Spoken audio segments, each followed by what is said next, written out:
You're on, Scott. Really? Pick up your game. Oh my God. The television is terrible. Alright. Hold it down.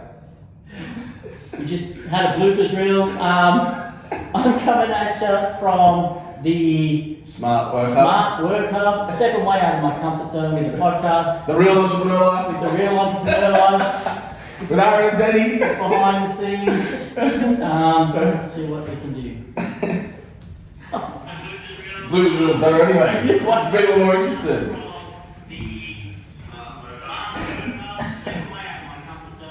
Sound checking.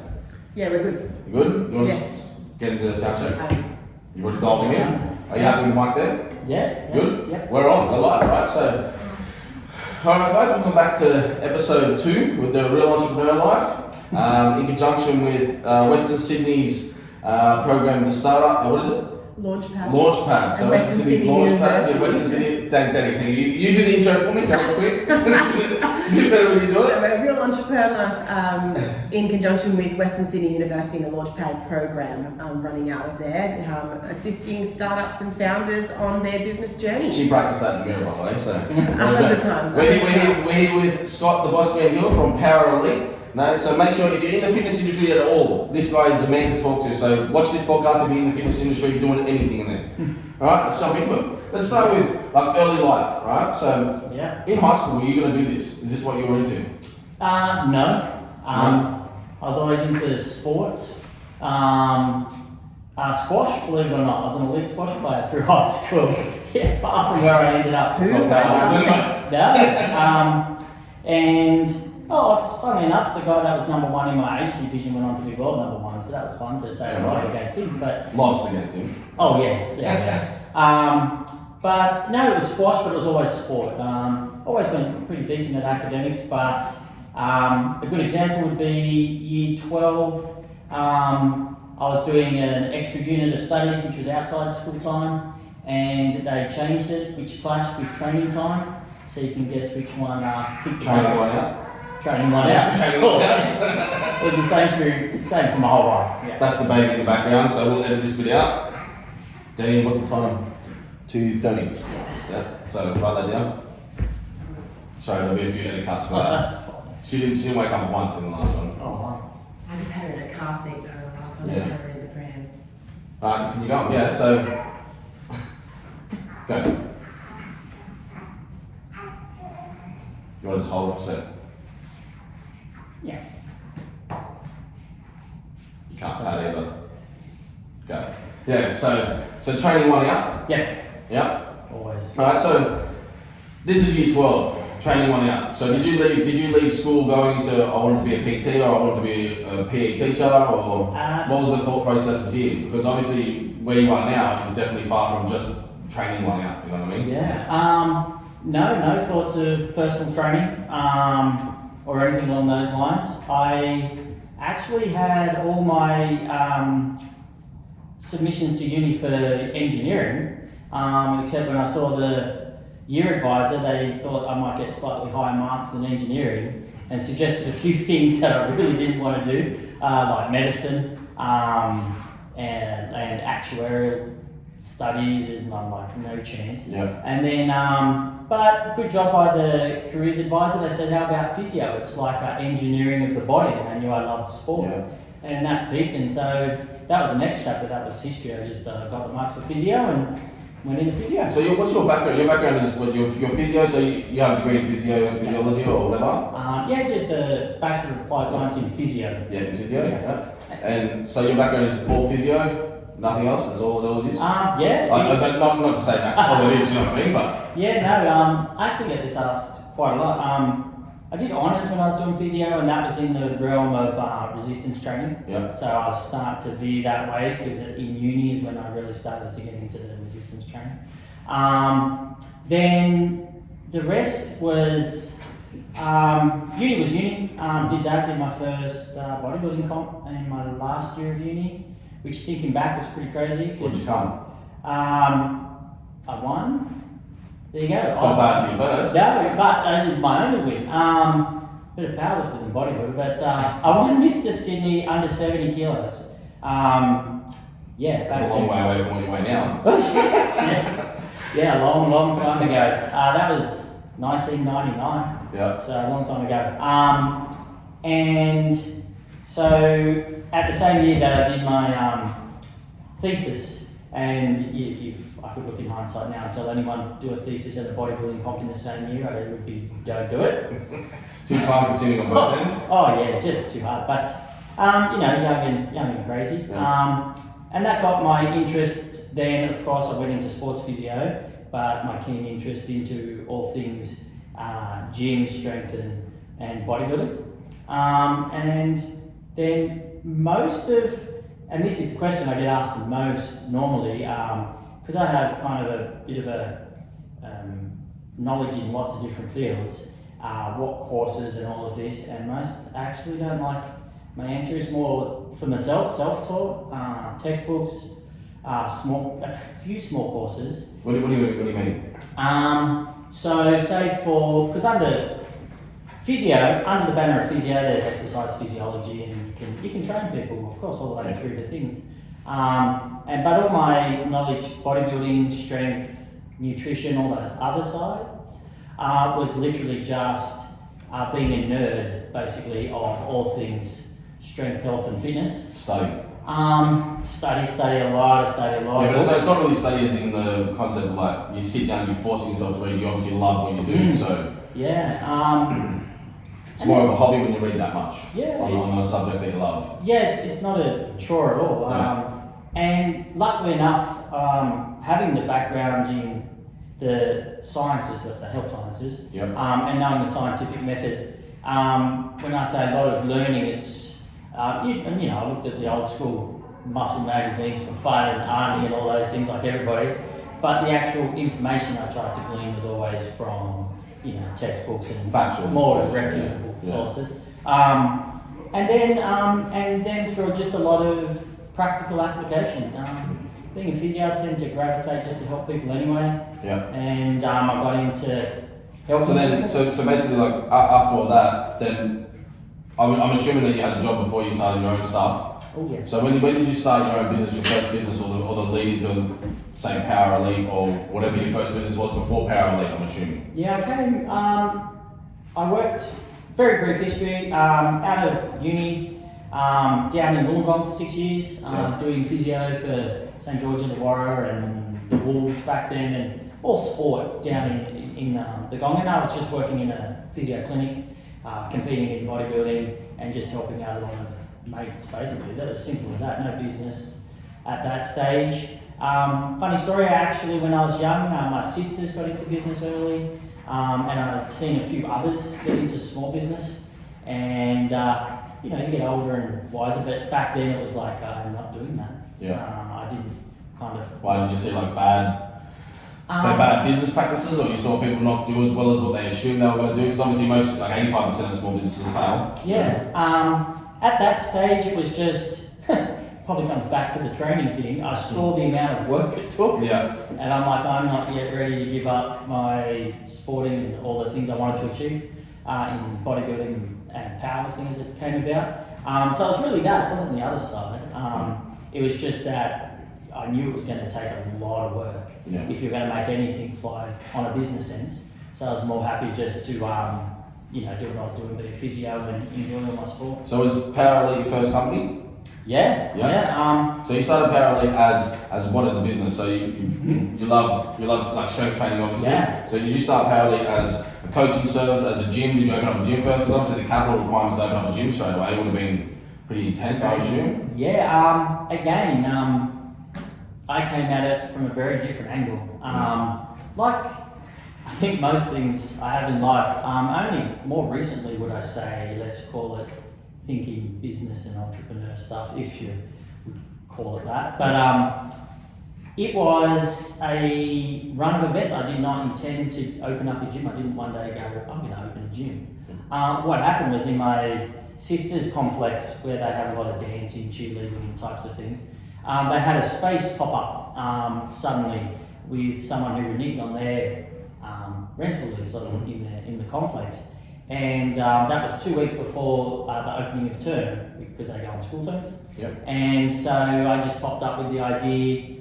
I got some equipment at home, this could be, and at that stage, garage style gyms were just starting to pop up for powerlifting, not the commercial style gyms, the more garage style gyms. And I said I'll just get a few other bits of equipment. I got enough mates who probably just come here and train, and heaps of parents sit around, so we'll see if we can get them in and exercising. And literally that was it. In 2 weeks, I made a mini gym at best. I would. And you just we just booked out pretty much straight away. Did you get product market fit, is what it's called, straight away? No. Right. So it was a failing business at the start, kind of thing. Like you weren't killing it. No, it. How would you say it? That's what I mean. So the Because obviously there's a lot of slow progression to something like a gym. Like to get your target audience is not that easy, you know. No. It was very much a. Well, this is a good tip. Now I've learned a lot more, like years and years. Any tips for the youngers that are listening to this that are trying to start a fitness stuff? Make sure you throw them in. Yes, I'll get to that. But probably one thing I've been listening to recently, and it rang true from thinking back, is you'll try, say, 10 ideas, 9 won't work. Failure is just as good as teacher as success. Oh yeah, and one. So at that stage, it was it's the old adage. I think it had to work because I had to get it up to scratch to pay for that space to pay for my sisters because they were in the complex. Yep. So there was a good motivator there, but I wouldn't take that advice on how to do a startup business. Very untraditional, but no, we just thinking about it. I got mates in it because I've been around the industry for so long. So what was your cost to start then? Like, do you remember how much it cost you? Like you had most of the gym equipment, I'm assuming, at your house. Not stacks. I think I probably, of my money, I put in, say, about another, only about $10,000. 10,000. And what was the rental lease? Do you remember? At that point, it was good because my sisters, so I was very lucky. We staged it in slowly. Yep. And the landlord himself is awesome. He helped. But very quickly it was up to, for the space I had at the time, $500 a week. Yeah, right. Yeah. And so your overheads weren't crazy, but that was your only source of income, running that gym? Yeah, no, So you had to pay those bills, but that was your job now? No, I had the luxury, again, non-traditional. I was still doing clinic physio. And so I got a trainer in pretty quick, good old Laura. Yeah. Shout out to her, she's on soon. Yeah, she's been with us since the start. And just promoted getting her to do PT through the day. Then I ran some classes for the parents. And then I just I already had a client base because by that stage I'd already formalised helping people somewhat in, say, comp prep and all of that. But I only did it at physio. I would just schedule into a time. That's what you explained there is basically it's a traditional approach to startups or small businesses anyway, like a smart traditional approach where you still like retain your job, start your business on the side. It's more of a side hustle, even if it's got overheads, and then try and get that business. You're working on the business by bringing someone in, a trainer in, to basically bring income into that company while you're still generating your own income at some other job until you reach a critical point where you can leave that job and move full time into power elite. Yes, So, that would be a good way to describe it. Which I know now. At the time, I don't know if it's. You were just flying. I was flying by the seat of my pants. It was just, and because again it was the passion. It was literally for probably the first 2 to 3 years, everyone just laughed because I had a garage gym, and it's just, like every guy loves his man cave. Yeah. My man cave just got bigger, and I put more bits of steel in it. That was it for a while. Most man caves have bars, but you know what I mean? They don't just sling weights, you know. Oh, we got plenty of bars as well. Barbells, Different different. kind of bars, yeah. Yeah, beautiful. Well, let's talk to some of the hard stuff, right? So painting, I really wanted to bring this up here. You have a product that you brought out. Can you explain it to us what this product is? Yeah, it's... Explain it to us first, then we'll talk about the painting process. Okay. Which I'm newbie to as well. It is a commercial gym machine for glute max isolation. It came about because I prepped, of course, a lot of physique people, the fitness girls, bikini girls. And it was funny story, a couple of years ago. I was doing a lot of stuff in terms of... We'll cut in the photo of the machines. A lot of glute work, of course, because there's an emphasis on glute development in that sport. And I woke up, I must have been putting a lot of thought into it, old biomechanic's brain and stuff came in at 5 a.m. one morning. I woke up with a full schematic in my head, and I do not normally get up at 5 a.m, I'm not an early man. But I woke up, I drew the whole thing out, then took it to the gym, had a mate, we had a container ship full of bits left over from the gym. Yeah. And we looked through there, he's very kind of hands-on, and we built, I call it Frankenstein, just a prototype, which needed a million things. But I trialled it out on a lot of the girls who struggled with glute activation. Of course, if you're built to squat or deadlift, you're going to build glutes, but there's a lot of biomechanical reasons that they didn't, and all those girls loved it. They didn't like it when it broke, and it remains broken because it was a real rough prototype, but enough to say that the concept was... so the development process of a prototype, so that's different than even just starting up your own business right there. Developing that prototype is completely different in the business sense, you know? Oh, yeah. So going through the process of development, did you build one prototype and it worked and you're like, wow, this works, I've tested it. So your clientele that work with you anyway, they've tried out this product and they basically said, no, this works. You saw, well, you would have seen the results as you're the coach for most of these people. Yeah. So you would have saw the results. Did you see increase in results in their say squat or deads and go, you know what, this product will actually work? Yeah, but not overly for squats or deads. Different, yep. Not for powerlifting, more for bodybuilding. This much bodybuilding. Yep. And kind of a little bit outside of my normal zone. Very much a commercial grade equipment piece. Yeah. Reason being for that is when you look at everybody just training in the gym, just wanting to be in a bit better shape. It's quite labour intensive and costs a lot to get a coach to teach you how to correctly say activate glutes and get them into all your lifts. Right. If you just want to get to the gym 3-4 days a week and just build a bit better body, that's what a lot of the machines are there for, just for health and fitness. And of course it's a trend at the moment to have all the glutes and stuff, but my thoughts for the commercial side was pretty simple. There was leg press and leg extension. Now the new hip thrust machines for heavy hip thrusts, no glute max isolation machine. What's the movement? So like all the people like here trying to figure out, what's the movement?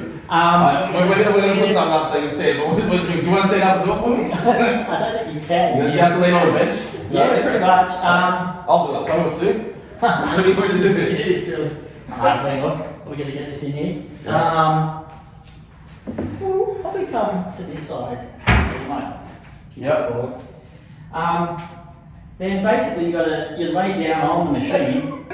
Yeah. So that's under here. Yeah. Watch out for this. Yep. So my legs are. And then one leg hooks in to a thing that holds the knee at about a 30-degree angle. Yep. And then so from there, it's just literally, it's on a hinge arm here. Yep. Push your heel to the ceiling.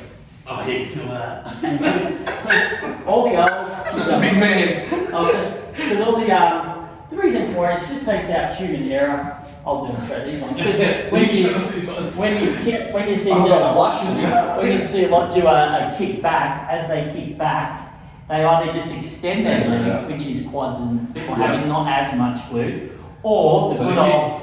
So the key is to hold that 30-degree angle through the motion. Roughly 30, but the biggest one too is not to extend the back. Yeah. As soon as that pelvis tilts forward, you can't get your glutes on because it's on a stretch now, or nowhere near as much.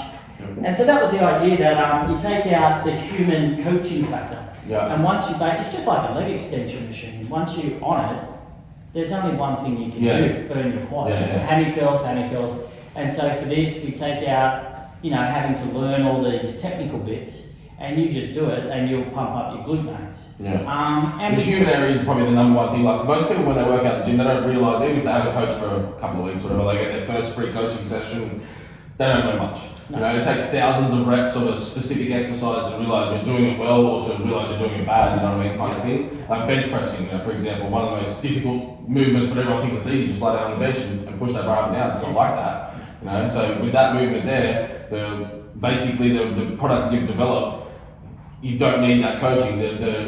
To get the results of someone that has that kind of coaching or has the understanding of the human anatomy to be able to do that lift themselves, to get the results that you can deliver by just use this machine. Yeah, and you have to know a big thing I would say for all this business entrepreneur stuff is know your target market. That machine is not for powerlifting. You don't need it. We would teach someone how to recruit and drive with their glutes in a free weight style. But yeah, that's very time and labour intensive, and a person right into the sport will do it. But if you just got, you know, The average person doesn't care about all that. no, you just want to get to the gym. I want to look good, that's all. Yeah, I want to build up my legs and bum a bit. You go, okay, well, you know, you do your leg press, do some glute, you know, some G-Max and Is that what it's called, G-Max? yeah. So that's the name of it, so it's G-Max, guys. It's coming. When's it available? Oh God, it'll be a little while away. We're in the process of Yes. this stuff. So patenting it. Yeah. Now we're back to patenting it. So the patenting process for this is what a lot of people that develop products. Patenting is a painful and a painful process. You know, a lot of people don't understand how difficult it is to get a patent on something, or how long to get it for, how much it costs, because they can be expensive. Talk us through the patenting process that you've gone through so far. So as I said, like super early days. Went to a general, just like anything, referral, word of mouth from someone who was a lawyer. They got an IP guy into their Intellectual property, yeah. Yeah, intellectual property, sorry, into their practice. I showed him all the stuff, and he says no, because it's more mechanical and engineering and things. You need to go to a IP attorney that does that. Now I've been referred to, I forget his name, but it was just today, this how new it is, in Cronulla. Yeah. And provisional patents, usually $3,000 to $5,000. That's only for Australia. Australia and New Zealand? some major overseas countries. Yeah, the hard part with all of this, of course, is And how many years was that patent for? Did you go for? 3 to 5. No, that's just the process of Just starting it. Starting. So you're not even at the process where you took No. years, yeah. Which also that increases the price. You know, if you go for a 10-year patent, it'll increase. It could be $20,000 extra. Yeah. So 3 to 5 is like the pending one, so it kind of puts a pause on it all. Yeah, so if anyone else tries to bring something out, they can't patent it in this time. So that pending basically is so the rest of the world can be checked to make sure that someone doesn't have this product out. Yep. And if so, then your patent lapses and that person's other, in Africa, their patent is now live. Either that one, or if you say you do say it was today, you dated it today, the 22nd, and that was my provisional patent. Then someone even came out tomorrow with something similar, and they both went through. It goes to the pre-dated ones, and then that's just the first part of the process. And then when you go to the actual patent and how many countries and for how long, the costs just go. How much does it cost you so far, including your time with the solicitors and stuff like that? Not much. Well, it'll be that 3,000 to 5,000. The rest has just been my time. Yeah. And you probably talk about I was thinking about the patent process is just painful and a little bit costly, but if you believe in the product, you just have to go for it, of course, otherwise, Is there another product out there, anything like it? No, nothing. Do you think this will be more of a supplementary kind of machine that will be introduced to a commercial gym, or will it replace something? No, this will be the exciting part, I think, is I can see it in nearly every commercial gym, just a nice, pretty G-Max. It literally will look like a leg extension, hamstring curl. Oh, what's that there? Glute Max. Because they've got these kickback machines, but as I say, they're all flawed in the same fundamental way. And when you know biomechanics and physiology, the people who need the glute development won't execute that movement properly. Correct. Due to their biomechanics. So this one takes it all out and just does it. But the actual coming to that point, when people say if you have an original idea, I think you have to be really, of course, passionate and well versed in the subject.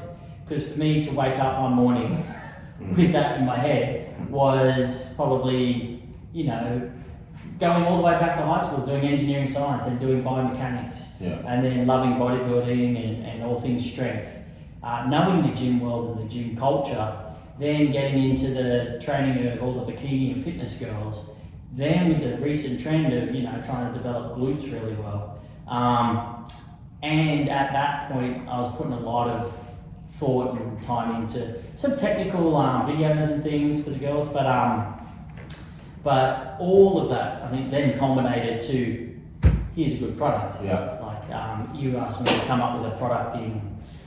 Anything else? Anything else. I don't know. Have you made it to the manufacturing stage yet? Where is the product at? So It's, the good thing with this is only going to patent the original concepts. And then you'll license it? Yeah, and then you go and sell it to the bigger fish. Yep. They'll basically develop, they'll manufacture, they'll market your product, and you'll set a licensing fee. Yeah, literally that's it. One of the big, hammer strength life fitness, they'll take the original concepts and the biomechanics. Of course, then they take it to their engineers. Yep. It all has to be up to spec and get the can. Needs that scientific backing behind it, otherwise they're not going to back your product. Basically. Yeah, So exactly. they'll do that process, they'll get through it, and then.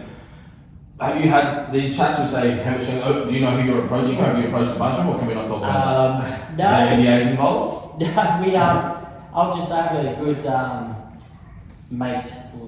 Yeah, Leave believe him as unnamed. mate. Yeah. Yeah, and he's used to work for one of the big four, but now he's And the big four are? He's I don't actually know. I only know Hammer Strength and Life Fitness. Yeah, right. I just take his word for it because I'm talking about entrepreneurs. He's retired at 34. Yeah, right. So you just go, well, okay. He's made in that field. And not even in that field, but he used to work in that field for Yeah. a bit, and then he branched into other stuff. But yeah, retired and he knows the gym world, he knows the culture, and he's very good at the more the sales side. And I've chatted to him, so we'll take it to those big four. But that's the avenue we're going down. Certainly not going to manufacture at the costs and overheads are well beyond what I could do. Your capital requirements will be in the millions to manufacture and worldwide distribution. Yeah, it's like- Plus you don't have the logistics chain. No.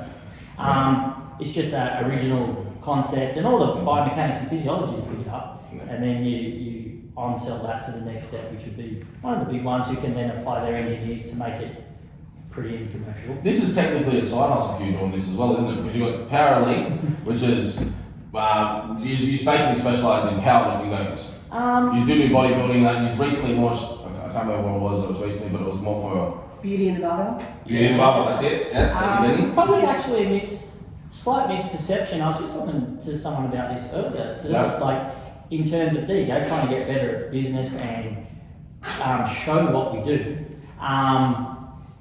If you're in the powerlifting world, you think we're into powerlifting. If you're in the bodybuilding fitness figure, you think that's what we do. If you're local and just go to the gym, you would say no, most of the people there are just normal people transforming their bodies. So it's the best way I say it is say under, of course, my influence. Yes, we do all of those things, but we do them all equally because You aren't specialised, is what you're trying to get at. yeah, we more a services gym, so we don't run high memberships. Everybody's doing the service in terms of either they're getting powerlifting coached or they're doing body transformation. It's all some form of coaching. You don't just go there and just rock up and do your own thing. So that's the model, and we have now probably specialists in each one. I mean, I help try and oversee and upskill everybody, but we've got Laura Yes. and So Laura's Pocket Rocket, by the way, is Pocket there Rocket, out? yeah. We've got Laura and Yanni and Corey, all great powerlifting coaches. We have, in terms of body transformation, all of them for the Gen Pop because I've upskilled them there. I'm the main coach for bodybuilding, bikini and fitness. And then aside from that, there's still a few other smaller parts to Power Elite, but I don't really, I do that on a more personal level, don't advertise. Probably the biggest one for myself is because being a physio, I'll do technical / injury prevention sessions. So, as you know, someone... So what he's trying to get at there is, I tore the long tendon, or the tendon on the long head bicep. Tore it, how did I do it again? I think it was benching. Overhead press. Overhead pressing. So I was overhead pressing way too much and way too often. And just obviously that movement, I wasn't doing any stretching or anything like that. I can't remember what your exact reason was, but I went to Scott to get it fixed in the physio. He gave me a bunch of exercises which really helped. Another thing though, PRP injection. I had a PRP injection on after that, and that was like magic. You know what I mean? That was, if I had one injection, and I couldn't hold my kid for weeks. That's like 8 months, I think. I couldn't sleep on my left side, I couldn't hold my kid, I couldn't do anything really with my left arm. After the exercise I was doing with you, and then I had one PRP injection, within 24 hours of the PRP injection, it was almost magical, Tell us a bit about that. Do you know anything about PRP injections? Because I think it's magical and not many people know about it. I have a lot of friends with a lot of injuries and that, and they have never heard of it. No, that's where you get into the world of sports physio. So PRP and then one or two other things as well. But PRP, just packed red platelets, is they just basically take your own blood. They'll spin it down and get the red blood cells in a concentrated form and inject them into and or around the injury. And of course, that just then has high nutrient flow and healing properties. I've actually got a video of me getting injected by the needle. It's about 3 or 4 inches long, and it's horrendous. They have to use, they use the, what was it, the X-ray? No, X-ray. No, they don't use local anymore. They use an ultrasound. They use an ultrasound to follow that needle in, and it wasn't the best experience, but definitely worth it. If you're in a lot of pain, definitely worth it. My brother had it as well in his elbow, and he can't even remember which elbow it was that has that severe injury anymore. You know. But yeah, there's that's kind of under the realm. Say that's the lower end part of paralysis. You could have an injury like that, or an ongoing injury, or just a history of, say, having back or shoulder injury. You're fine at the moment, but you don't want to go through all of that again. I'll do the full biomechanical assessment, weaknesses, stiffnesses, technique, put it all together, so then you have much less chance. Or I'd recommend, PRP or any other modality that you think is going to help, of course. It just depends on the individual case. What do you think about what are the other ones? The SARMs and stuff like that. For injury prevention. Yeah, or injuries. I remember someone I had SARMs. I tried SARMs on my shoulder. That's it, and then that didn't work for me at all. I didn't notice any kind of difference. Yes. I can't remember what it was that I had. Do you remember the name of it? It was like 3 different things, whatever it was. There's not really that I know of any evidence for SARMs helping injury recovery. Is there any benefits for it? Along those lines, with anything, say SARMs or anything along those lines, the trouble with them is there can be a lot of, say, just from people in the gym just using that stuff. Yeah. Or even pets, like there can be plenty of performance enhancing. Yes. Yeah. So steroids is talking about. Yeah. There can be a lot of clinical law, they call it, just people saying that helped. But for the fact when you get to empirical studies, there'll never be any because it won't be ethical to do it. As in for performance enhancing drugs and SARMs, or? No, meaning to say study to see if SARMs. So you're forcing someone to take it, basically. Is that why you're saying it's unethical? No, it won't go through the ethics committee. In Australia? Anywhere, I wouldn't think. Probably. I'll stay politically, probably in other countries. Yeah. But no, it's for the fact that, let's say, SARMs weren't made for human use, but even some pets that are made for human use, to get through an ethics committee, the first thing is it has to be, to do no harm. So let's say a guy says, I take this amount, and it's 5 times the normal human amount, and that helped my injury. Then you go to, say, a university or wherever, and you want to get that study put through. You have to do it to someone. Through an ethics, and they'll get to the ethics and go, well, we're not putting that in the person. Yeah. It just will not go through because it doesn't get past ethics, and it really shouldn't, like that way. But because you compete in testing, yes. So you've never taken performance enhancing drugs, have you? No. Yeah. Would you suggest it or not suggest it to somebody? Is it something that you say stay away from, never even consider kind of thing? Because obviously, like America, it's not illegal to have performance enhancing drugs. It's not that is a huge topic, probably on the podcast that to itself. Yeah. My view, first thing I say is don't cheat. Yeah. That's like, especially in some sports like bodybuilding, powerlifting, they have a choice. It's not like other sports where it's just one federation, and if you want to make it, you want to make it. Yeah. Then that's a whole ethical debate, just kind of separate. In, say, bodybuilding and powerlifting, there are tested and non-tested. So it's a very simple line. Just don't cheat. Like, if you want to do that. If you want to take performance enhancing drugs, go in the untested competitions. Yeah. And it is pretty well that simple. And then in terms of professional sport and all of that, as you get older and wiser, the person, of course, the person in your ethics, I'd say no, just everyone should be drug free. Yeah. Do you think it's bad for you? You know what I mean? Like, You know, like for the young guys out there that listen to this, they'll be clinging on to what we're talking about right now because every man and his dog in the gym takes performance-enhancing drugs these days. You know what I mean? Yeah. So, do you think that they should not be doing it for health reasons? You know what I mean? Is there something like other than saying like I'm crazy and obviously anything too much of anything is going to be bad for you, but if they took a small amount of what we're talking about, you know, if they think that they know what they're doing, because in the concept in their mind, the way they rationalise and say, I'm only taking a little amount here and there, or whatever, Yeah. it's not worth the risk to reward, you reckon? Yeah, I would always say, as a global statement, it's hard because I always look at clinical or individual cases, but I would just say no. Yeah. Just plain You no. can achieve. See, a lot of people think that you need to take steroids to achieve the big muscular build, but you don't. It's consistency that's number one anyway, you know what I mean? Yeah, You can achieve, like your build now, you're a big guy, you've achieved that without taking anything. Yeah, it takes a long time. Yeah. You still get there. But no, this is... But it also should be a lifestyle anyway. If you only train for a year and then stop, it's nothing's gonna, you know. It's pointless. But it is a good topic to talk about more. I've seen some of the stats, just in terms of the health organisations and that, and this was a scary one, that guys these days, 18 to 24, more likely to try steroids than take up smoking. Shit. And so you just, Wow. it's, and then a lot of people. That's a lot. Yeah, a lot of people shut down the topic because, it might be taboo or anything. It's a little bit taboo. And it doesn't really. Which it's not. Like, it's not taboo. You know, it's only taboo when you're on camera. You know what I mean? It's but like of course you got your.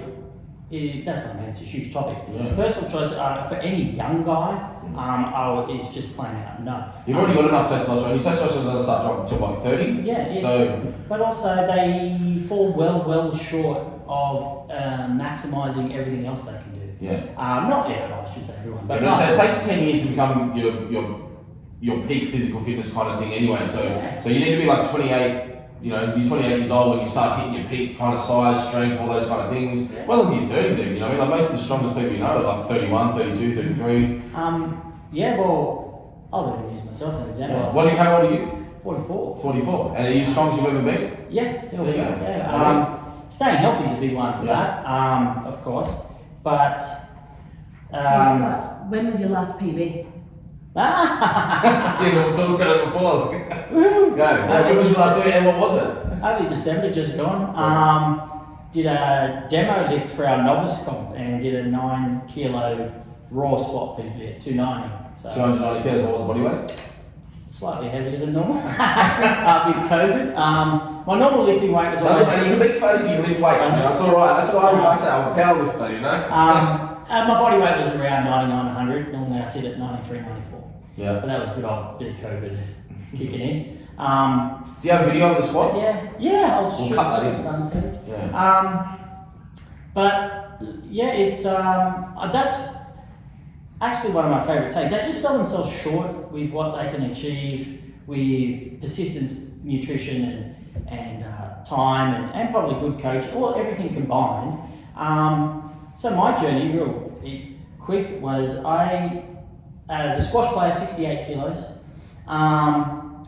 Probably the most time I ever personally got accused of taking anything was in my first 12 months in the gym, because I quit squash and put these elite focus straight into weight training. And I was doing tons of cardio, and I'm not built for lifting, stocky and all that, different body type. But I was lucky to get guided really well for back then, and from crappy You progressed really quickly in the gym, nutrition. 9 months, I went from 68 to 79 kilos. Yeah. But I was also the right age. I was like 20, so you're naturally filling out. Yeah. And I took away all the cardio and put Focus in on nutrition lifting, and lifting. And How important is the nutrition side of things, do you think?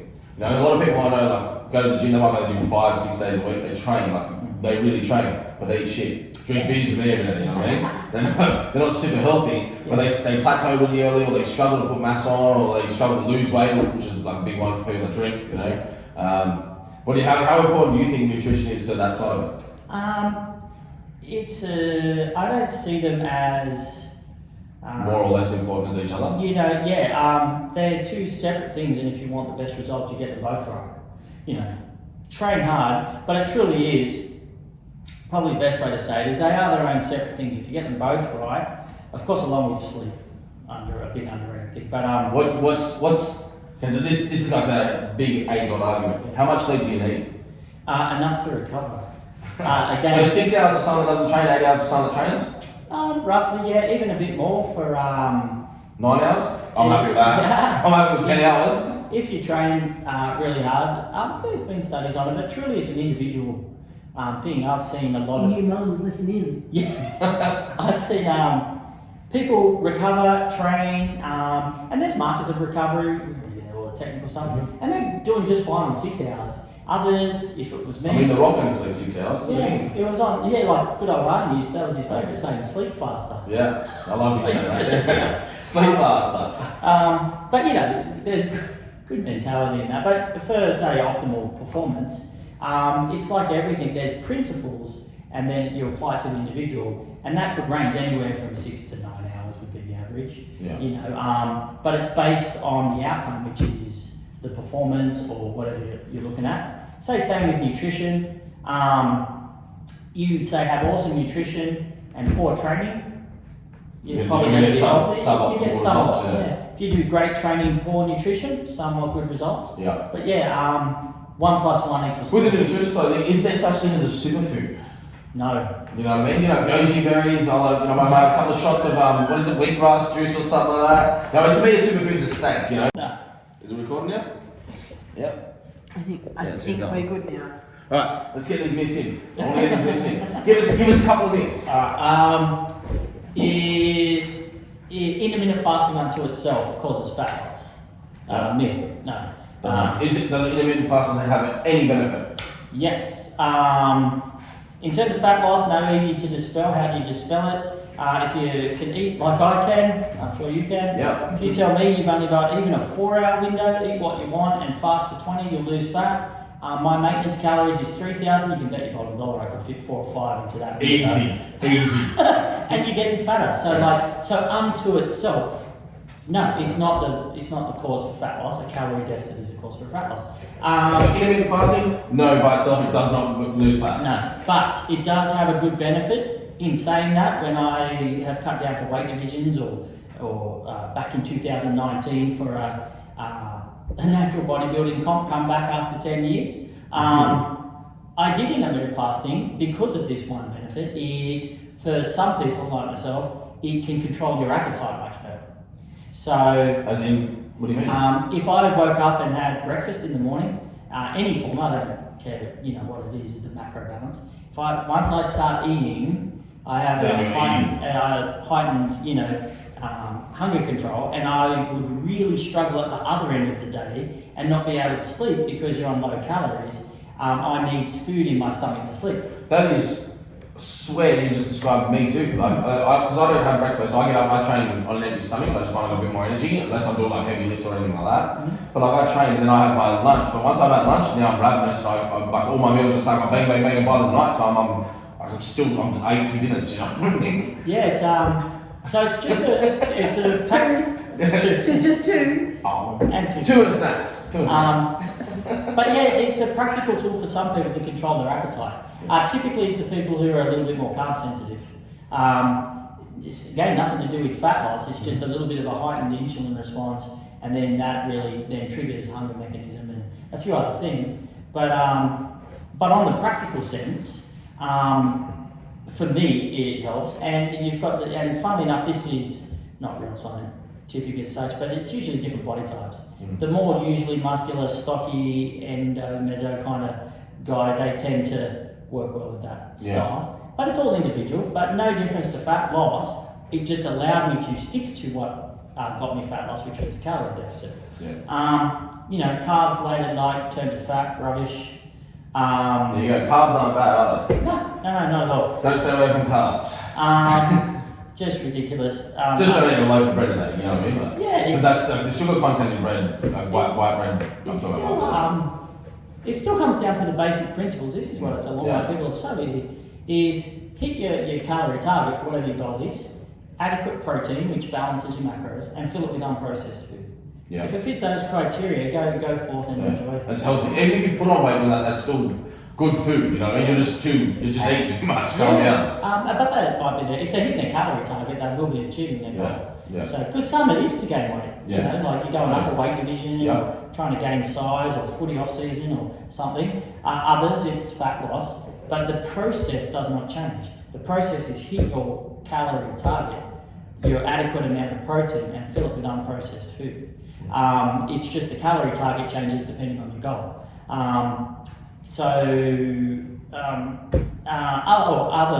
Other myths, there's special foods for fat loss. Yeah. You know, like grapefruit and whatever you want. Lemon water or something like that. Lemon water. So lemon water doesn't work? No. I bet you go for lemon waters and vodkas then. You know, and that as a side topic, just talking about myths and things as such. The body has a very well inbuilt, filtration and cleansing system, and this is what annoys me. This is just a side topic. When people go, lemon, do a detox. My first question is, what are you detoxing? Name me the chemicals we are detoxing if you're not putting anything in. Because it's the other way around. Is the body is perfectly capable of doing it all itself if you're not putting rubbish in. And it's not even really toxins, because they say toxins. Waste product. Yeah. So if you're putting in a lot of rubbish, alcohol, bad food, cigarettes. Alcohol and cigarettes are actually toxins, aren't they? But don't bag alcohol. Yeah. If we talk on food, and you're in a calorie excess, of course it has to process and get rid of that. And so that's much harder on the body's systems. It doesn't mean toxins build up. It just means autophagy. You're getting rid of the dead cells. That balances a bit out. Senescent cells, aren't they? Sorry? Senescent cells. Senescent? Senescent, they're the dead cells that get wasted out of your body. Push it out. Senescent, yeah. Senescent. But yeah, that's why when people start into a deficit phase, maybe for the first week or two, except for the hunger, they tend to get an increase in energy. And that's where a bit of the pseudoscience comes in, when people say, they'll say something like this, they stopped eating meat and they ate lots of vegetables, they felt heaps better. Yep. And you go, was it really eliminating the meat, or was it for the fact they finally ate vegetables that they're feeling better? They don't delineate the process. So what do you think about vegan diet or vegetarian diet? As in, not the ethical side of it, but... I was going to say, there's two. So for I'm all for the ethical side, with animals and mass farming and stuff. And I don't know any solution to that, but in my mind, but it's certainly a big issue. In terms of health, I always explain it this way. It's quite simple. It can be done well. It's just a lot more work.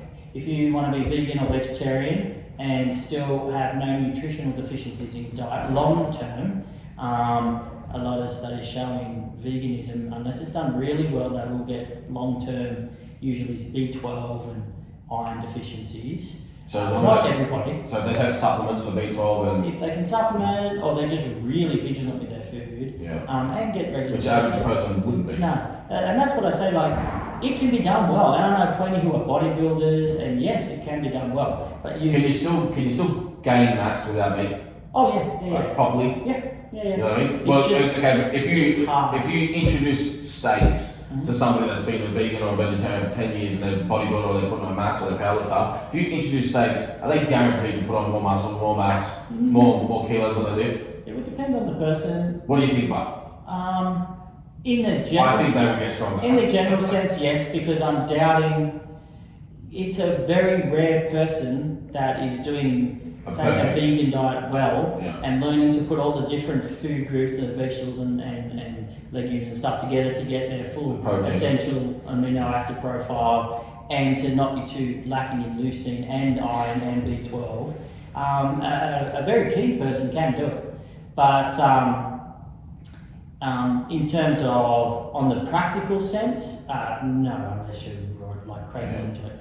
It's a bit easier though these days with some of the supplements out there, like full spectrum vegan protein powders, and they do it for them.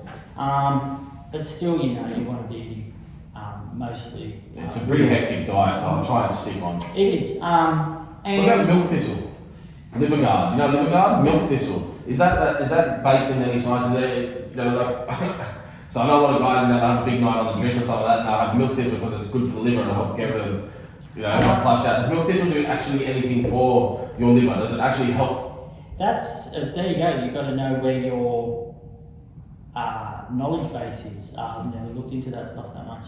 Yeah. In terms of, say, individual herbal supplements, say for, I mean, everyone knows they say eat milk thistle for liver, but we also know that if you're not putting the liver under stress, then there's no drama. There's no drama.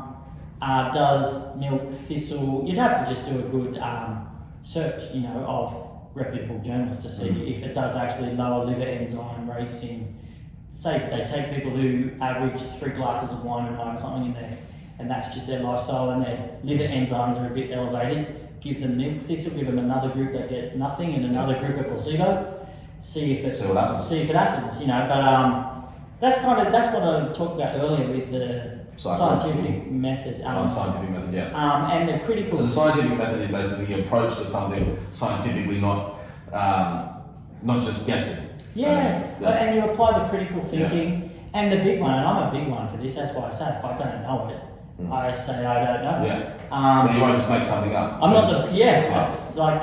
No, which a lot of people will, you know what I mean? Yeah, if it's in your scope or you have an opinion enough, I'll give an opinion. And we have the ability to search things. We have Google at our fingertips, you know. Instead of saying or thinking, oh, you know, I have the ability to comment on this. No, don't comment on that. Say, look this up or search this properly. You always go to reputable sources. Never ever trust Facebook and your friends and family. I mean, that's one of the big things with misinformation. You know, you see it on Facebook. It's like your friends and family. They quote this, and then that person quotes that because their friends or family that they trust said it. They think it's right. They're not. Mum doesn't know shit about this, you know what I mean? He's got fact or fiction. Lifting weights makes women bulky. That's a good myth there. Where's the mic drop? Myth. Of course it's a myth. Yeah. Oh my goodness. Well, we know. I mean, you train pocket rocket. I've moved in one of the circles. Well, she's a good example. Like, she's muscular girl. But not what you would call big by any stretch. She's 60 kilos, 5 foot tall, crazy legs, yeah, of course. But you look at her, she is second best all time in her weight division, extreme strength athlete, and still doesn't walk around looking like. That's second in the world, mind you. So second in the world, second in the world ever for squats, wasn't it? For squats, 240 kilos. 240 kilos squat at 60 kilos, which is extremely impressive. Let's just put it out there, she actually was the best for a number of years. Steffi Palm beat her, wasn't it? She'll love this, yeah. And this year is, that's what Laura's one and only goal this year beat Steffi? is to beat Steph's total, the total, of course. Yeah. But that's talking, that's extreme. The other good examples I would say is, even if they're things, look up bikini models, fitness models in that competitive world, even some of the power elite ones. And they are training as hard as anyone can. Yeah, like we're talking hours, like 1 to 2 hours a day or more, 6 days a week kind of thing. And that's what they end up like, right? Probably you're doing, on average, we'll say 5 days a week. Depends off season to on season. 1 to 2 hours.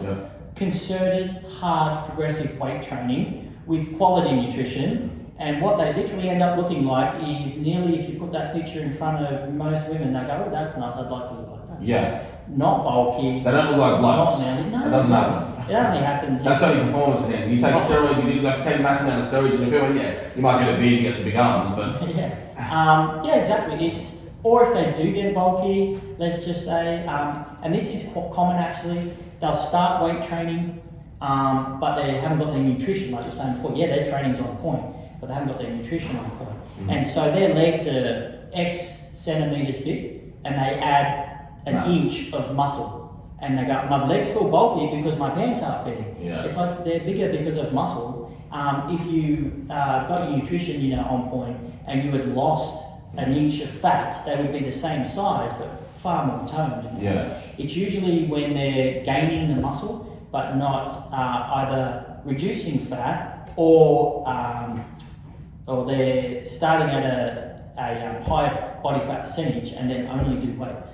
When I was going through a training journey many years ago, jeans shopping was a nightmare. I went from about 110 to 115 kilos down to about 78 kilos over a number of years. It took me a good couple of years and really intense training and a lot of consistency and nutrition and whatever. But shopping for jeans, you just don't do it. It won't fit you in the waist. It might fit you around the legs.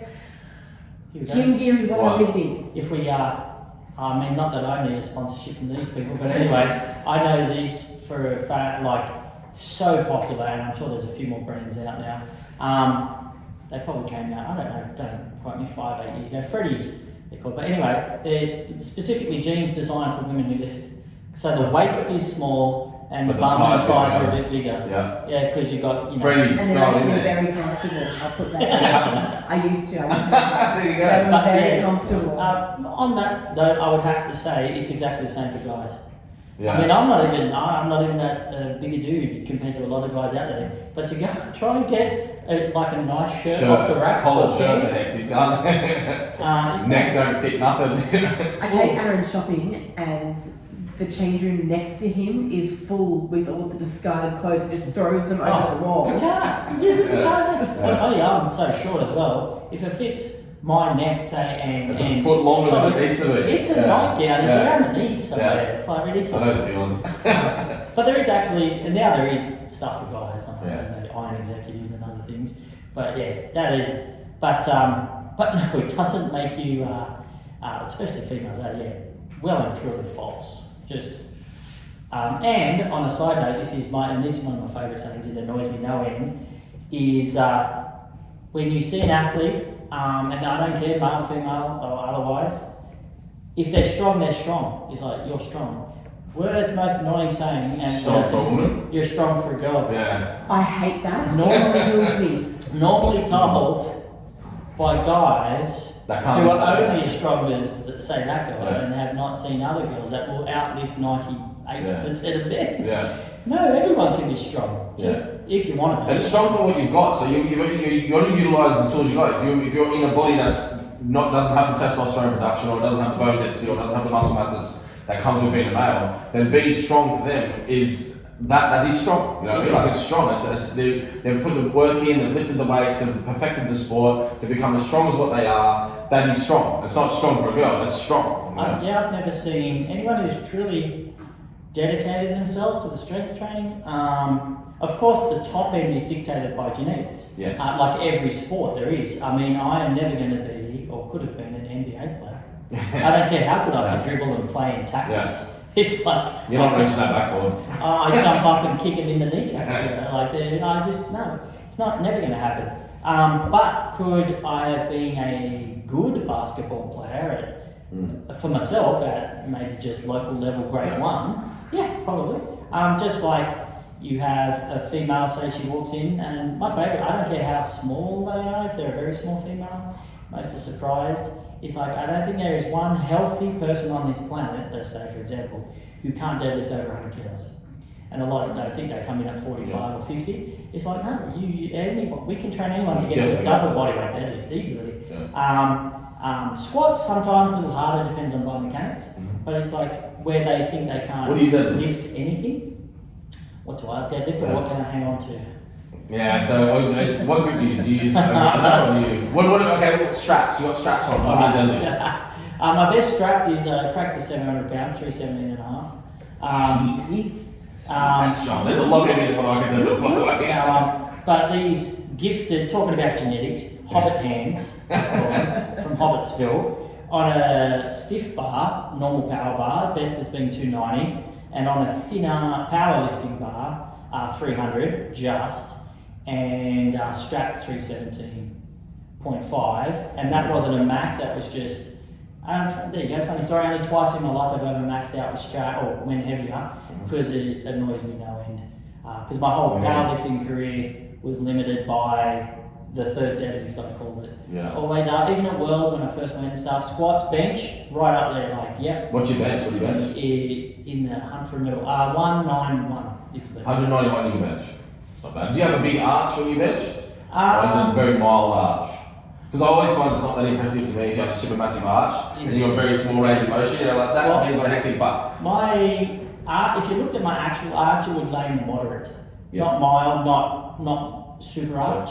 But I do have T-Rex arms to go with my Hobbit hands. Which... Can we get a little shot of you going this week? But as you said, you've got to use the tools at your disposal. So,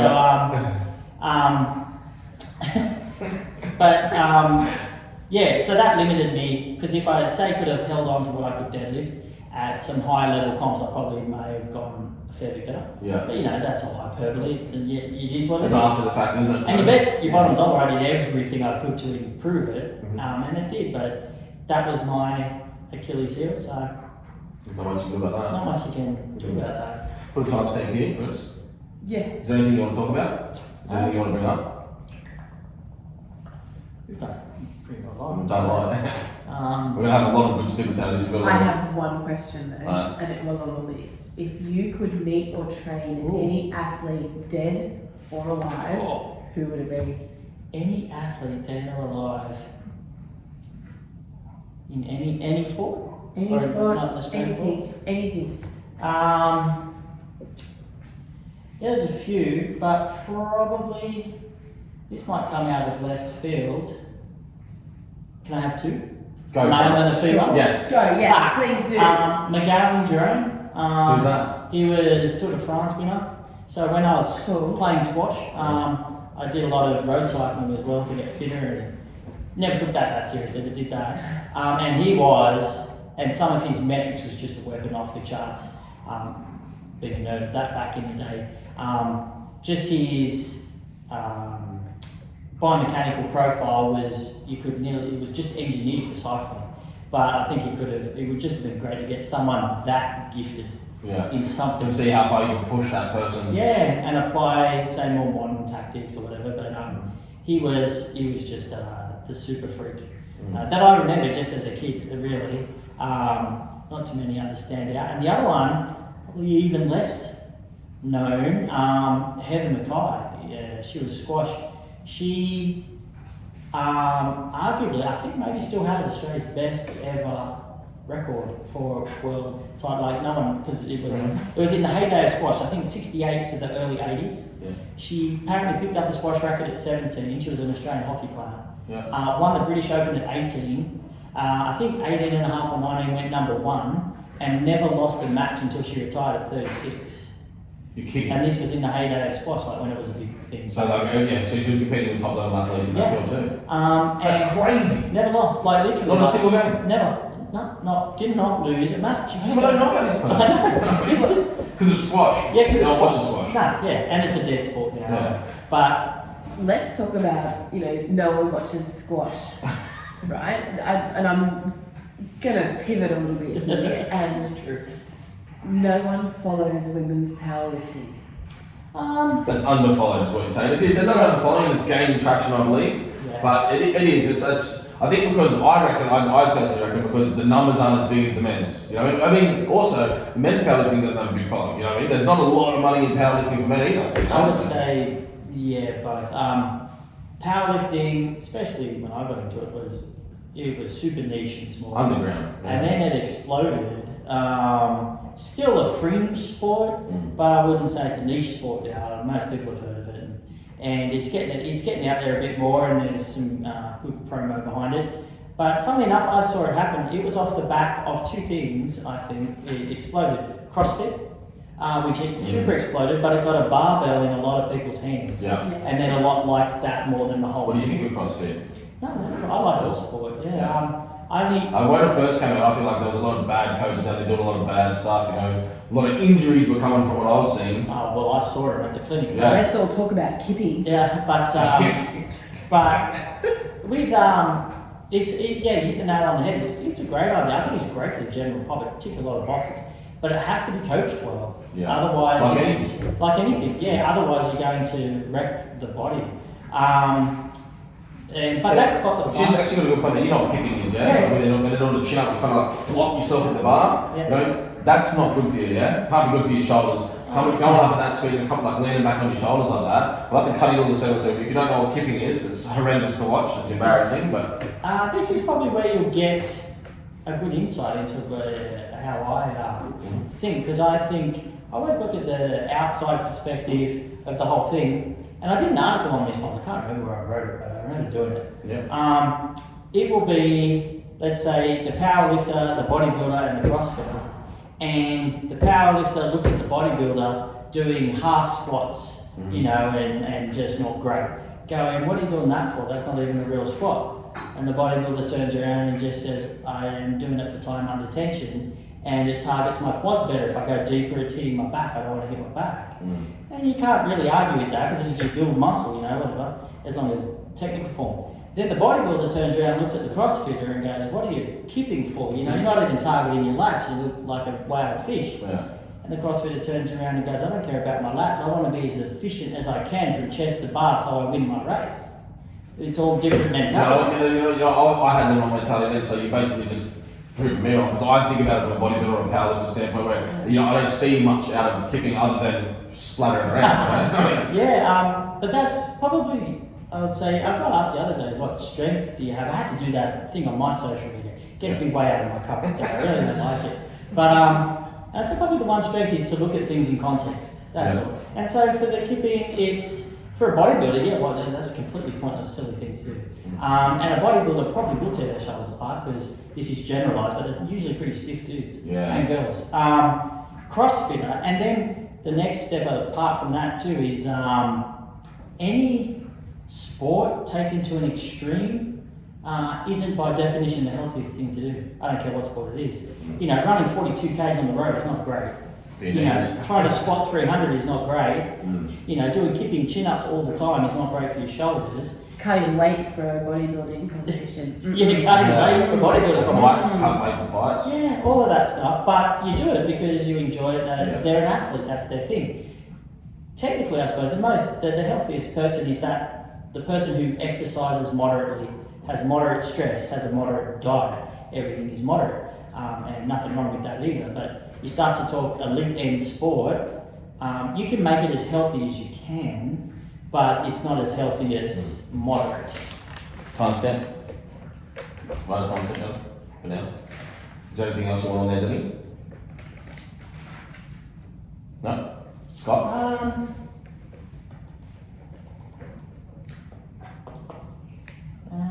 What is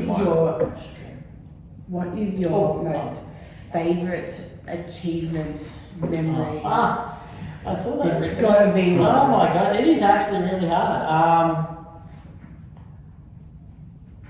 If two come to mind, let's say in powerlifting, and it's not what people think, because you've won lots of comps and did all this stuff.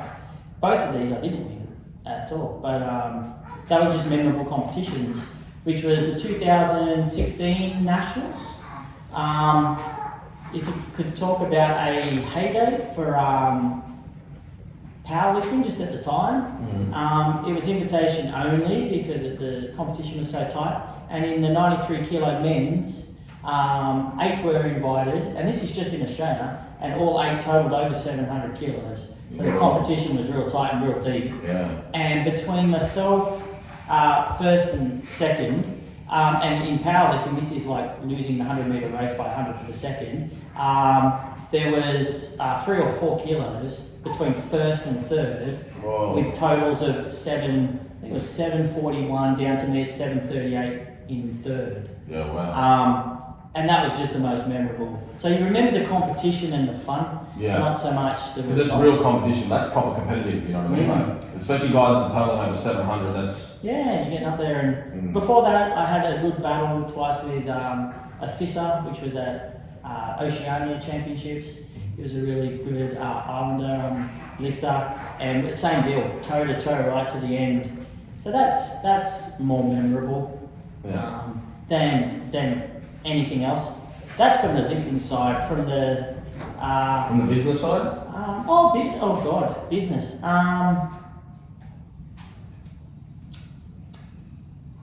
That's a hard one. I'll go coaching side first.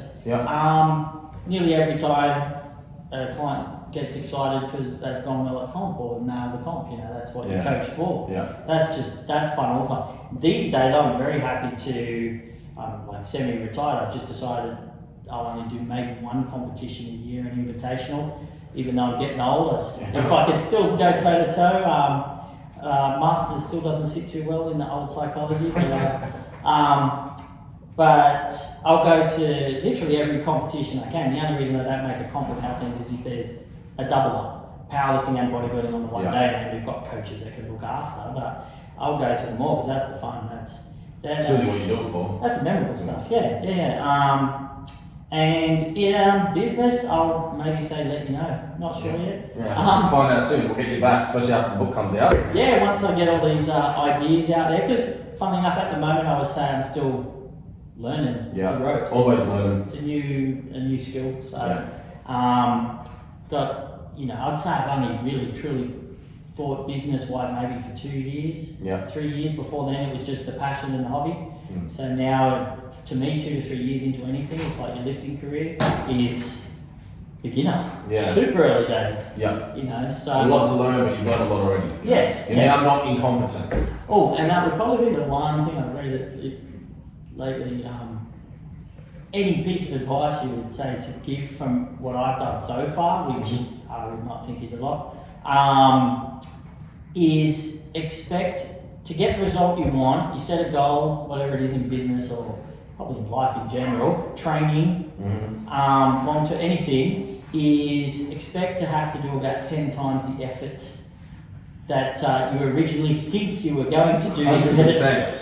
100%. It is always way more work than you think. Yeah. That's why I say you've got to have the passion in it, because that will keep you going. When you hit those roadblocks and you hit those snags and you want to quit, if you're not passionate about it, you will quit. That's why most people stop. 100%. They don't love what they're doing. That's it. You just have to, and sometimes you find your way back. Especially even with my lifting. And progress isn't one straight line as well. It's up and downs, a lot of downs, You know what I mean? It's but that's the thing as well. You do 10 times the effort, but you only need one real thing to work.